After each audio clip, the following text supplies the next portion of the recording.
On travaille plus avec le BIM map. Là, le mode réel, c'est là. Ouais. Le mode réel nous permet plus de savoir la position de la puce. Parce que si on doit dessouder une puce, si on lui demande de remonter la puce, tu vas connaître le sens de la puce. Parce que la puce, elle n'a pas été montée au hasard. Par exemple, ici, le circuit intégré, ici, là que tu vois là. Regarde, les écritures sont plutôt écrites du côté ici. Ouais. Maintenant, si tu mets plutôt comme ça regarde de côté là. Ça fait un peu circuit. Tu vois un peu. Tu mets ça regarde, ça fait un peu circuit. C'est pour ça que nous, on a besoin de savoir le sens que, comme tu as démonté le circuit intégré là, il faut remonter selon le sens que tu as revu là. Et c'est pour ça qu'on passe en image réelle comme ceci pour voir le sens. Mais sinon, quand il faut faire le diagnostic, on passe en bitmap comme ceci. Ouais. Parce qu'en bitmap, ça nous permet de voir ce qu'on appelle les valeurs diodes. Parce que tu vas tout consommer et tu le multimètre en mode diode. En mode diode, il t'a montré comment utiliser ça. Oui, tout à l'heure, il a un peu voilà, tu inverses toujours la polarité du multimètre.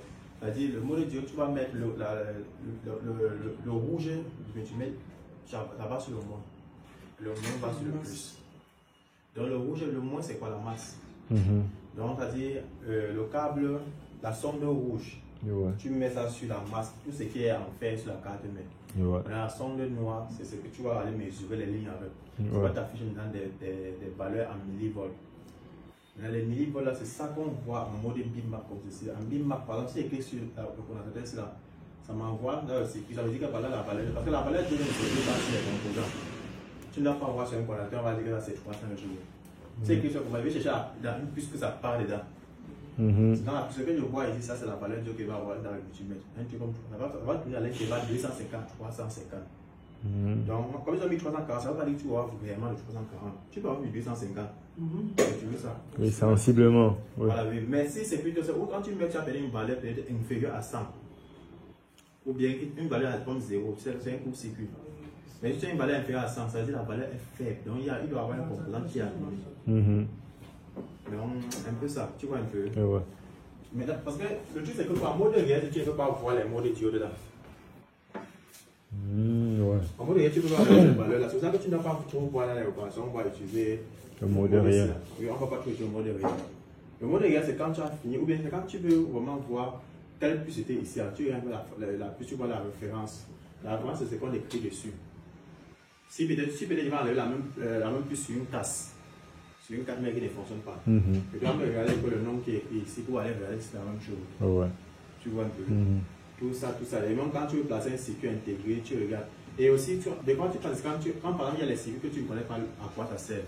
Parce qu'en mode réel, il y a une option dans J, c'est qui s'appelle note. Quand tu cliques sur note là, on te donne un peu les noms. On te dit que ça c'est la NAND. Et la NAND, en fait, c'est l'appellation Apple. Apple, ça veut dire que c'est un disque dur. Comme tu dis, ton iPhone, c'est 64 Go et 128 Go. C'est comme ça, le circuit intégré, c'est ça, c'est son disque dur. Ça s'appelle la NAND. Comme sur les ordinateurs, on appelle ça la HDD. Donc, le hard drive disk. Sur les Android, on appelle ça les MC. Un peu comme il y a les mémoires qu'on appelle aujourd'hui les mémoires, c'est là, les petits disques durs dans quoi là, David? Les disques durs qui sont petits là, dans quoi là? SSD. Les SSD là. Voilà. Maintenant, sur l'iPhone, ils appellent ça maintenant que la NAND. Donc, quand je dis que mon iPhone a 128 Go, c'est 16 Go, c'est la NAND qui a 128 Go.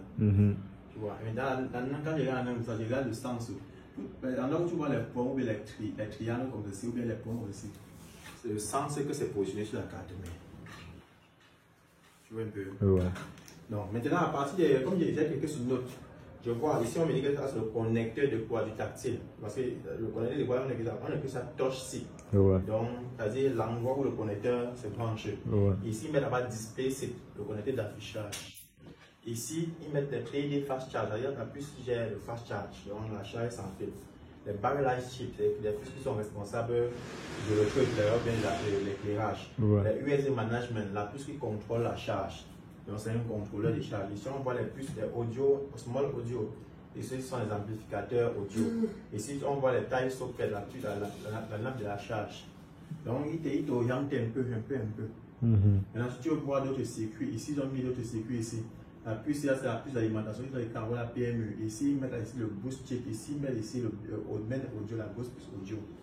Et ici c'est les amplificateurs qui contrôlent le réseau, la 2G. C'est pour ça qu'ils mettent ici les 2G pour avoir amplifier. Donc le mode ici explique un peu beaucoup de choses. Tu vois un peu, non? Donc tu peux quitter sur note là. Tu cliques sur qui serait, mais Sachant que ici, on travaille beaucoup avec ça. Si tu commets des erreurs là-bas, tu as des composants qui s'arrachent, tu vas monter en bitmap pour essayer de zoomer. Regardez si c'est un condensateur ou bien si c'est une bobine.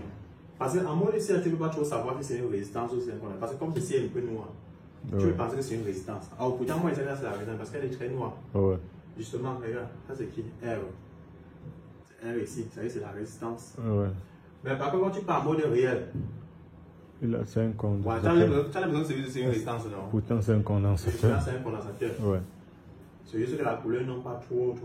Et il y a des condensateurs qui sont constitués, tu te dis que c'est la bobine. En vue d'un condensateur, tu te dis que c'est une bobine ici. Là. Pourtant, c'est un condensateur. C'est pour ça que le bitmap, ça te donne au moins une idée. Tu vois, tu sais que c'est un condensateur. Mais quand ce sont les bobines, tu vois, ici, par exemple, ce sont les bobines. Bon, cette disons, il y a mis un peu ici, on connaît déjà pas la forme et le point qui est de ça. Mais quand tu reviens ici, tu reconnais encore que c'est la bobine, pas la lettre L. Ouais. Mais la compréhension de chaque composant là, à cœur, ça va beaucoup t'aider dans l'évolution de ton apprentissage.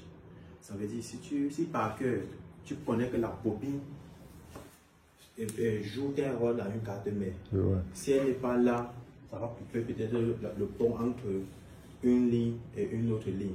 Donc bien, ça peut couper le pont entre un département vers un autre département. Ouais. Ça fait que tu comprends, et parce que ça va faire que tu vas comprendre vraiment pourquoi on parle des composants en série et en parallèle. Si tu peux connaître par cœur le rôle de la bobine par cœur, le rôle du condensateur par cœur, les résistances par cœur, les MOSFET par cœur, MOSFET ou transistors, les diodes par cœur. Donc si tu même si tu tapes sur Internet, ça va faire que tu vas aller que tu es un professeur d'électronique. Maintenant, les deux, tout ça, ça sert à un jeu d'enfant pour toi pour comprendre ça. Maintenant, tu vas voir que ce qui va où tu vas maintenant plus te donner, c'est quoi? C'est dans la pratique. Apprendre à les extraire, à les retirer, nettoyer, les reposer. Et maintenant, tu vas plus travailler sur le côté diagnostic. Tu vois, aujourd'hui, nous on fait plus que les réparations. Les réparations, ça veut dire qu'on a assigné tout ceci. Ouais. On a assigné toute la connaissance théorique concernant le rôle de chaque composant. C'est-à-dire qu'on ne fait pas des puces, parce que les composants, on ne fait pas les condensateurs, les résistances, les bobines, tout ça. L'ensemble. L'ensemble. Parce que les puces, mesdames, je ne connais pas tous les puces sur l'iPhone. Si tu me demandes pour la puce qui contrôle que ça dit ici, là. Il y a les modèles qui veulent dire que c'était un puce. Les modèles, comment je ne dois pas savoir, je suis obligé d'aller sur le chemin, on va aller chercher. Donc, mon but n'est pas de comprendre, mon but est de comprendre comment fonctionnent les composants électroniques d'abord. Faut pas quand on te parle de la diode, tu ne sais pas que bon, on parle des diodes, on va dire la diode des énergies, tu vas dire que les diodes des énergies c'est encore quoi. On va dire que la diode fait passer le courant d'un seul côté, d'un seul sens, tout. Il faut que tu puisses comprendre la fonction de la diode, parce que la diode est toujours sur les schémas. En fait, il y a toujours la diode sur les schémas, même sur les lignes, par exemple, les lignes d'allumage, il y a toujours la diode sur la ligne d'allumage, parce que c'est pour éviter que le courant retourne. On met toujours une diode. Voilà. Et tu vas toujours voir les fusibles sur la carte, mais on va te parler des fusibles, tu vas dire, mais c'est quoi le rôle des fusibles? Et les fusibles sur la carte, mais ils vont mettre sur ça les lettres comme les FL. Bon, généralement, on appelle ça les filtres. Ouais, filtres au fusible. Ils sont un peu là comme les trucs de protection. Donc, s'il y a un court-circuit là, celui qui encaisse d'abord, il va d'abord se griller d'abord et bloquer le courant. Tu vois un peu. Si tu comprends d'abord tout le reste là, tu comprends ça, c'est bon. Maintenant, ce que tu vas maintenant travailler, c'est diagnostic.